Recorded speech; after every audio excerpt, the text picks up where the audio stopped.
ആകാശവാണി. നമസ്കാരം. വാർത്തകൾ വായിക്കുന്നത് നരേന്ദ്രമോഹൻ.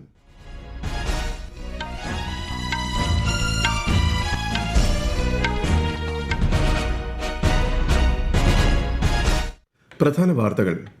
പാർലമെന്റിന്റെ ഇരുസഭകളിലും നടപടികൾ പുരോഗമിക്കുന്നു. ബീഹാർ, ഒഡീഷ, ഹരിയാന സംസ്ഥാനങ്ങളിലെ 11 രാജ്യസഭാ സീറ്റുകളിലേക്കുള്ള വോട്ടെടുപ്പ് ഇന്ന്.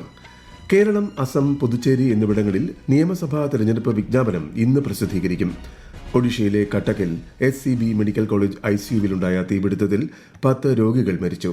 സംഭവത്തിൽ അന്വേഷണം ആരംഭിച്ച് സംസ്ഥാന സർക്കാർ. പശ്ചിമേഷ്യയിൽ സംഘർഷം രൂക്ഷം. ഹോർമുസ് കടലിടുക്ക് സുരക്ഷിതമാക്കാൻ കപ്പലുകൾ അയക്കാൻ തയ്യാറല്ലെന്ന് അമേരിക്കയെ അറിയിച്ച് സഖ്യകക്ഷികൾ. 98ാമത് ഓസ്കാർ പുരസ്കാരങ്ങൾ പ്രഖ്യാപിച്ചു. മികച്ച ചിത്രം വൺ ബാറ്റിൽ ആഫ്റ്റർ അനദർ. ISL ഫുട്ബോളിൽ ഇന്ന് പഞ്ചാബ് FC ഗോവ പോരാട്ടം. വാർത്തകൾ വിശദമായി. ബീഹാർ, ഒഡീഷ, ഹരിയാന സംസ്ഥാനങ്ങളിലെ 11 രാജ്യസഭാ സീറ്റുകളിലേക്കുള്ള വോട്ടെടുപ്പ് ഇന്ന് നടക്കും. ബീഹാറിൽ 5ഉം ഒഡീഷയിൽ 4ഉം ഹരിയാനയിൽ 2ഉം സീറ്റുകളിലേക്കാണ് വോട്ടെടുപ്പ്. 10 സംസ്ഥാനങ്ങളിലായി 37 രാജ്യസഭാ സീറ്റുകളിലേക്കുള്ള തിരഞ്ഞെടുപ്പ് വിജ്ഞാപനം കഴിഞ്ഞ മാസമാണ് കേന്ദ്ര തിരഞ്ഞെടുപ്പ് കമ്മീഷൻ പുറപ്പെടുവിച്ചത്. 26 പേർ എതിരില്ലാതെ തിരഞ്ഞെടുക്കപ്പെട്ടു. പാർലമെന്റിന്റെ ഇരുസഭകളിലും നടപടികൾ പുരോഗമിക്കുകയാണ്. ലോക്സഭയിൽ റെയിൽവേ, കൃഷി, കർഷക ക്ഷേമ മന്ത്രാലയങ്ങളുടെ നിയന്ത്രണത്തിലുള്ള ഗ്രാന്റുകൾക്കായുള്ള ചർച്ചയും വോട്ടെടുപ്പും ആരംഭിച്ചു. രാജ്യസഭയിൽ കൺസോളിഡേറ്റഡ് ഫണ്ടിൽ നിന്നും കൂടുതൽ തുക അനുവദിക്കുന്നതിനായുള്ള 2026 ധനവിനിയോഗ ബിൽ ചർച്ചകൾക്കായി ഇന്ന് പരിഗണിക്കും. കേരളത്തിൽ നിയമസഭാ തെരഞ്ഞെടുപ്പ് വിജ്ഞാപനം ഇന്ന് പ്രസിദ്ധീകരിക്കും. 140 നിയമസഭാ മണ്ഡലങ്ങളുള്ള സംസ്ഥാനത്ത് ഈ മാസം 23 വരെ നാമനിർദ്ദേശ പത്രിക സമർപ്പിക്കാം. 24-ന് പത്രികകളുടെ സൂക്ഷ്മ പരിശോധന നടക്കും. ഈ മാസം 26 വരെയാണ് പത്രിക പിൻവലിക്കാൻ അവസരമുള്ളത്. ഏപ്രിൽ 9-ന് വോട്ടെടുപ്പ് നടക്കും. മെയ് 4-നാണ് വോട്ടെണ്ണൽ. അസം, പുതുച്ചേരി എന്നിവിടങ്ങളിലും ഏപ്രിൽ 9-നാണ് വോട്ടെടുപ്പ്. രണ്ടിടത്തും വിജ്ഞാപനം ഇന്ന് പുറപ്പെടുവിക്കും. അസമിൽ 126ഉം കേന്ദ്രഭരണ പ്രദേശമായ പുതുച്ചേരിയിൽ 30ഉം മണ്ഡലങ്ങളാണ് ഉള്ളത്. 234 നിയമസഭാ മണ്ഡലങ്ങളുള്ള തമിഴ്നാട്ടിൽ ഏപ്രിൽ 23-ന് വോട്ടെടുപ്പ് നടക്കും. പശ്ചിമബംഗാളിൽ 2 ഘട്ടങ്ങളിലായാണ് വോട്ടെടുപ്പ്. ഏപ്രിൽ 23, 29 എന്നീ തീയതികളിലാണ് ഇവിടെ പോളിംഗ്. ആദ്യഘട്ടത്തിൽ 152ഉം രണ്ടാം ഘട്ടത്തിൽ 142ഉം മണ്ഡലങ്ങൾ ജനവിധി എഴുതും. എല്ലായിടങ്ങളിലും മെയ് 4-നാണ് വോട്ടെണ്ണൽ. കേരളത്തിൽ 2.7 കോടിയോളം സമ്മതിദായകരാണ് ഉള്ളത്. 1.31 കോടി പുരുഷ വോട്ടർമാരും 1.38 കോടി വനിതാ വോട്ടർമാരും ട്രാൻസ്ജെൻഡർ വിഭാഗത്തിൽ ഉൾപ്പെട്ട 277 പേരും ഉൾപ്പെടെയാണ് ഇത്. 100 വയസ്സിലേറെ പ്രായമുള്ള 1571 വോട്ടർമാർ സംസ്ഥാനത്തുണ്ട്. 4.24 ലക്ഷം കന്നി വോട്ടർമാരും 54,000-ത്തിലധികം സർവീസ് വോട്ടർമാരും സംസ്ഥാനത്തുണ്ട്. നിയമസഭാ തെരഞ്ഞെടുപ്പ് നടക്കുന്ന സംസ്ഥാനങ്ങളിലും കേന്ദ്രഭരണ പ്രദേശത്തും മാതൃകാ പെരുമാറ്റച്ചട്ടം കർശനമായി പാലിക്കേണ്ടതാണെന്ന് മുഖ്യ തെരഞ്ഞെടുപ്പ് കമ്മീഷണർ ഗ്യാനേഷ് കുമാർ. തിരഞ്ഞെടുപ്പ് തീയതി പ്രഖ്യാപനം മുതൽ പെരുമാറ്റച്ചട്ടം നിലനിൽക്കുന്നതായും അദ്ദേഹം അറിയിച്ചു. In a democratic setup, the state and central governments, in their own wisdom, can take any policy or any other decision which they feel is appropriate. But once the Model Code of Conduct comes into operation, any decision which affects the outcome of the elections or works in a way of inducement is not allowed. Goa, Gujarat, Karnataka, Maharashtra, Tripura, Nagaland സംസ്ഥാനങ്ങളിലെ 8 നിയമസഭാ മണ്ഡലങ്ങളിലേക്കുള്ള ഉപതെരഞ്ഞെടുപ്പ് തീയതികളും commission പ്രഖ്യാപിച്ചു.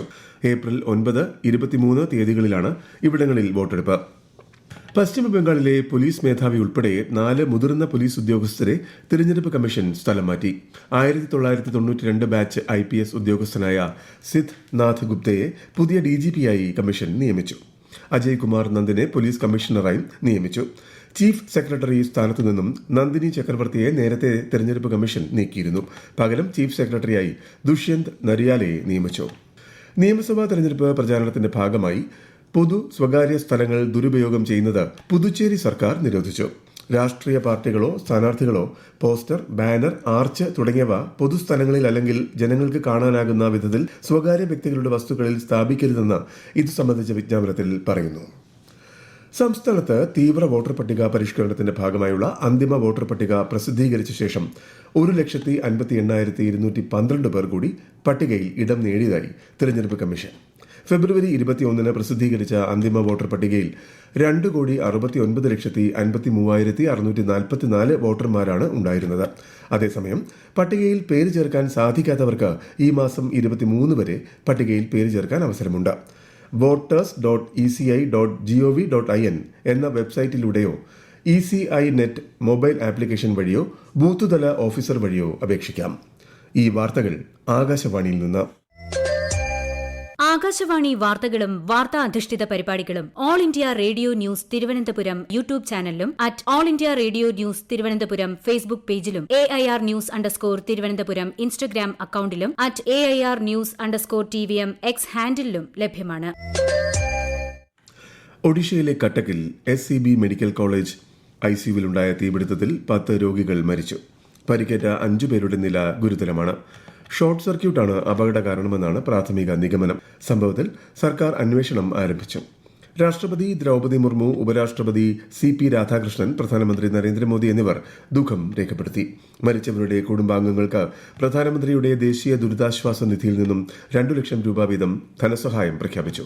പരിക്കേറ്റവർക്ക് 50,000 രൂപ വീതം നൽകും. പശ്ചിമേഷ്യയിൽ സംഘർഷം രൂക്ഷമായി തുടരുന്നു. ഇറാനിൽ അമേരിക്കയും ഇസ്രായേൽ സൈന്യവും ആക്രമണങ്ങൾ ശക്തമാക്കി. ഇറാനും മിസൈൽ ആക്രമണം ശക്തമാക്കിയിട്ടുണ്ട്. അതേസമയം ഹോർമുസ് കടലിടുക്ക് സുരക്ഷിതമാക്കാൻ കപ്പലുകൾ അയക്കാൻ തയ്യാറല്ലെന്ന് ജപ്പാൻ, ഓസ്ട്രേലിയ, UK എന്നീ രാജ്യങ്ങൾ അറിയിച്ചു. വിശദാംശങ്ങളിലേക്ക്.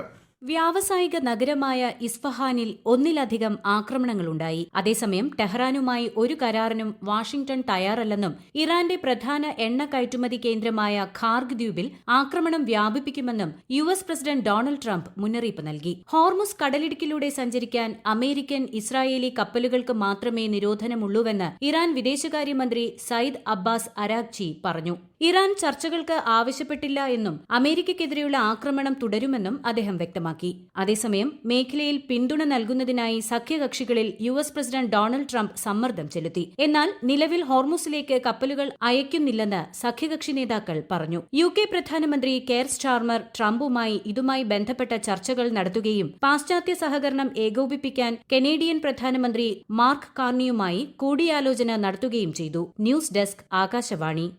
ദുബായ് അന്താരാഷ്ട്ര വിമാനത്താവളം അടച്ചിട്ടതിനെ തുടർന്ന് തിരുവനന്തപുരത്ത് നിന്നും ദുബായിലേക്ക് പുറപ്പെട്ട എമിറേറ്റ്സിന്റെ വിമാനം പാതി വഴിയിൽ യാത്ര ഉപേക്ഷിച്ച് തിരിച്ചിറക്കി.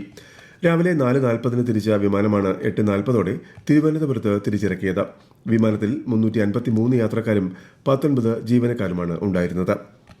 ഡൽഹി, ബംഗളൂരു, ചെന്നൈ, കൊച്ചി ഉൾപ്പെടെയുള്ള ഇന്ത്യൻ നഗരങ്ങളിൽ നിന്നും ഖത്തർ എയർവേസ് പരിമിതമായ വിമാന സർവീസുകൾ നടത്തുമെന്ന് ഖത്തറിലെ ഇന്ത്യൻ എംബസി അറിയിച്ചു. ഈ മാസം 18 മുതൽ 28 വരെയാണ് സർവീസുകൾ നടത്തുന്നത്. വിമാനങ്ങളുടെ ഏറ്റവും പുതിയ വിവരങ്ങൾ സംബന്ധിച്ച് ഔദ്യോഗിക വെബ്സൈറ്റുകൾ പരിശോധിക്കണമെന്ന് യാത്രക്കാർക്ക് നിർദ്ദേശം നൽകിയിട്ടുണ്ട്. ദുബായ് അന്താരാഷ്ട്ര വിമാനത്താവളത്തിൽ ഇന്നുണ്ടായ ഡ്രോൺ ആക്രമണത്തിൽ ഇന്ധനം സൂക്ഷിച്ചിരുന്ന സ്ഥലത്തിന് സമീപം വൻ തീപിടുത്തം. നിരവധി വിമാന സർവീസുകൾ താൽക്കാലികമായി തടസ്സപ്പെട്ടു. ആക്രമണം ദുബായ് മാധ്യമ ഓഫീസ് സ്ഥിരീകരിച്ചു. ആക്രമണത്തിൽ ആളപായമില്ലെന്ന് അധികൃതർ അറിയിച്ചു. 98ാമത് ഓസ്കാർ പുരസ്കാരങ്ങൾ പ്രഖ്യാപിച്ചു. വൺ ബാറ്റിൽ ആഫ്റ്റർ അനദറാണ് മികച്ച ചിത്രം. Michael B. ജോർദാൻ മികച്ച നടനായും ജെസ്സി ബക്ലി മികച്ച നടിയായും തിരഞ്ഞെടുക്കപ്പെട്ടു. പോൾ തോമസ് ആൻഡേഴ്സണാണ് മികച്ച സംവിധായകൻ. ISL ഫുട്ബോളിൽ ഇന്ന് പഞ്ചാബ് FC ഗോവയെ നേരിടും. ഡൽഹി ജവഹർലാൽ നെഹ്റു സ്റ്റേഡിയത്തിൽ വൈകുന്നേരം 7:30 മത്സരം. വാണിജ്യ LPG സിലിണ്ടറുകൾ എല്ലാ സംസ്ഥാനങ്ങളിലെയും ഉപഭോക്താക്കൾക്ക് ലഭ്യമെന്ന് പെട്രോളിയം പ്രകൃതിവാതക മന്ത്രാലയം. രാജ്യത്തുടനീളം ആവശ്യത്തിന് പെട്രോളും ഡീസലും ലഭ്യമായതിനാൽ പരിഭ്രമിക്കേണ്ട സാഹചര്യമില്ലെന്നും മന്ത്രാലയം അറിയിച്ചു. ശനിയാഴ്ച ഏകദേശം 77 ലക്ഷം LPG ബുക്കിംഗുകൾ രേഖപ്പെടുത്തിയതായും മന്ത്രാലയം പ്രസ്താവനയിൽ പറഞ്ഞു. തൃണമൂൽ കോൺഗ്രസും ഭരണഘടനാ സ്ഥാപനങ്ങളെ ലക്ഷ്യമിക്കുന്നത് പതിവാണെന്ന് കേന്ദ്ര പാർലമെന്ററി കാര്യമന്ത്രി കിരൺ റിജിജു പറഞ്ഞു. പ്രധാന വാർത്തകൾ വീണ്ടും. പാർലമെന്റിന്റെ ഇരുസഭകളിലും നടപടികൾ പുരോഗമിക്കുന്നു. ബീഹാർ, ഒഡീഷ, ഹരിയാന സംസ്ഥാനങ്ങളിലെ 11 രാജ്യസഭാ സീറ്റുകളിലേക്കുള്ള വോട്ടെടുപ്പ് ഇന്ന്. കേരളം, അസം, പുതുച്ചേരി എന്നിവിടങ്ങളിൽ നിയമസഭാ തെരഞ്ഞെടുപ്പ് വിജ്ഞാപനം ഇന്ന് പ്രസിദ്ധീകരിക്കും. ഒഡീഷയിലെ കട്ടക്കിൽ SCB മെഡിക്കൽ കോളേജ് ICUവിലുണ്ടായ തീപിടുത്തത്തിൽ 10 രോഗികൾ മരിച്ചു. സംഭവത്തിൽ അന്വേഷണം ആരംഭിച്ച് സംസ്ഥാന സർക്കാർ. പശ്ചിമേഷ്യയിൽ സംഘർഷം രൂക്ഷം. ഹോർമുസ് കടലിടുക്ക് സുരക്ഷിതമാക്കാൻ കപ്പലുകൾ അയക്കാൻ തയ്യാറല്ലെന്ന് അമേരിക്കയെ അറിയിച്ച സഖ്യകക്ഷികൾ. 98ാമത് ഓസ്കാർ പുരസ്കാരങ്ങൾ പ്രഖ്യാപിച്ചു. മികച്ച ചിത്രം വൺ ബാറ്റിൽ ആഫ്റ്റർ അനദർ. ISL ഫുട്ബോളിൽ ഇന്ന് പഞ്ചാബ് FC ഗോവ പോരാട്ടം. വാർത്തകൾ കഴിഞ്ഞു. അടുത്ത വാർത്താ പ്രക്ഷേപണം വൈകിട്ട് 3 മണിക്ക്.